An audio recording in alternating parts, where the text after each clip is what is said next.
Is Hong Kong descending into chaos or parties? Either way, the Chinese Communist Party is threatening to intervene.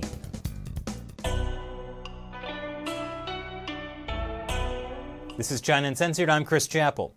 The situation in Hong Kong is getting out of control, at least according to the Chinese Communist Party. It makes sense. If the party gradually steals away Hong Kongers' freedoms without anyone noticing, everything is going according to plan.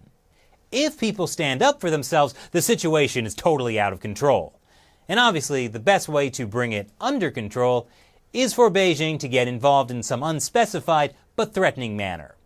A senior Chinese official in charge of Hong Kong affairs warned that Beijing would intervene if the local government proved unable to contain the violent protests. He said the protests have clear characteristics of a color revolution. So let's check in on those violent protests. Okay, that looks less like a color revolution and more like a colorful laser show. And sing-along, which turned into a dance-off. Hey, it's friend of the show Tom Grundy, editor-in-chief of Hong Kong Free Press. That violent protest was in response to the arrest of a university student. Plainclothes police arrested him for what they called buying an offensive weapon. That weapon was a laser pointer. Protesters have used laser pointers to disrupt police cameras. The fear is that police will later identify protesters and arrest them for rioting. Those fears are justified. The city of Hong Kong has been in turmoil for 2 months. It's because of the Chinese Communist Party's attempts to gradually remove Hong Kong's democracy and freedom. Protests in Hong Kong have been heating up. Earlier this week, protesters lit a bonfire outside a Hong Kong police station. Police responded with tear gas, and one protester responded with a Molotov cocktail. The most offensive kind of cocktail. Well, after an espresso martini. This week also saw 1,000 lawyers taking to the streets in protest. That's the second time lawyers have marched in the streets since June. So many lawyers. That truly is terrifying. And it's not just lawyers. Over the last 2 months, there have also been protests from mothers, retirees, aviation workers, government employees, and bankers.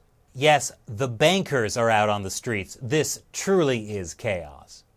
On Monday, there was also a general strike and protests throughout the city, despite Hong Kong Chief Executive Carrie Lam's warning that protesters were going down a path of no return. During the strike, Hong Kong police fired 800 canisters of tear gas in one day, which was impressive since they had only shot 1,000 tear gas canisters in the previous 2 months combined. I'm old enough to remember when police firing 150 tear gas canisters in a day was a record. That was less than 2 months ago. On the plus side, these protests have been a boon for the tear gas industry. And if you're wondering why some protests seem to end in tear gas and others end in dance parties, I have noticed it seems to depend on whether or not the police show up. Interesting. But the situation in Hong Kong will only get worse. Protesters are already calling for another protest this weekend, and they're using lightsabers as a play on laser pointers. Meaning now, Hong Kong protesters will face their greatest enemy yet, a copyright lawsuit from Disney. And may I just remind everyone that Google and YouTube have taken to instantly demonetizing and in some cases age-restricting our Hong Kong videos.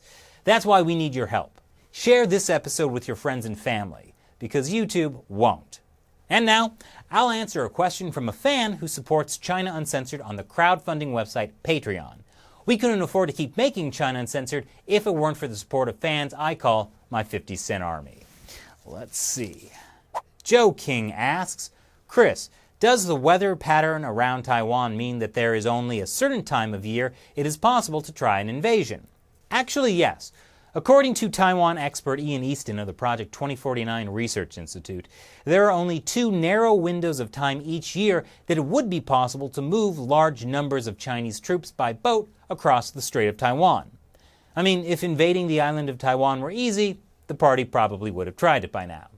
As it is, despite all the talk of invasion, the Chinese Communist Party probably would find the whole prospect far too risky, especially when there's turmoil in Hong Kong, which is a problem much closer to home.